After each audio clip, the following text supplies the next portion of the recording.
Hello, neighbor. Richard Morefield here, and welcome to Make It a Great Day. Dee Marie made this statement. Listen closely. Chase your dreams until you catch them, and then dream, catch, and dream again. Now, there's an awesome encouragement in that, but there's also a great challenge in that. You know, many years ago when I was a younger man, 18 years of age, in fact, I'm talking about 52 years or more ago now, I began to study martial arts, and I've been involved in it at some level now for over 50 years. In that process, you have to develop muscle memory, not just mental memory, but muscle memory.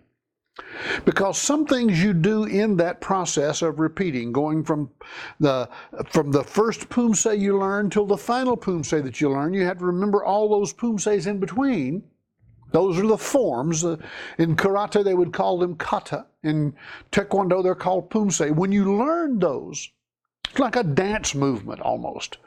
When you learn them, each one builds on the other, but you need previous muscle memory to be able to learn the new poomsae, the new kata, the new dance. For instance, you might be doing ballroom dancing at a dance studio somewhere. Fine, you have to learn. And every new move you add to your cha-cha, or every new move you add to your rumba, is a building upon what you've already learned. But to get to the more advanced moves, you need muscle memory for the earlier movements. So what I'm saying is this. Use your dream as an inspiration, as something to put some wind in your sails, and then pursue that dream until you get to it, until you attain that dream. But don't just stop there. Learn in the process of pursuit. Journal, for instance. Make notes, keep records. When you fail, don't stop. Learn from that, and sometimes you win and sometimes you learn. You don't lose, you learn. You pick it up and you go again until finally you achieve your dream. Well, guess what?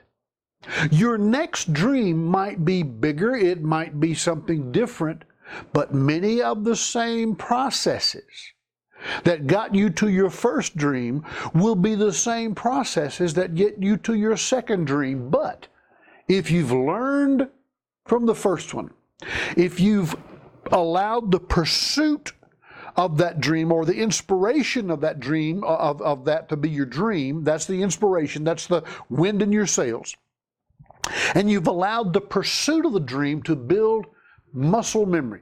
I'm not necessarily talking about physical things now. I'm talking about that phrase, muscle memory, having to do with memory of mind, in the mind. Understanding. Learning the steps. By doing that, achieving your second dream might be easier than the first one because you've learned some good things along the way. You know, someone once said it's easier to make the second $1 million than it is to make the first. And then I heard a young man say one day, I think I'll just begin with the second million.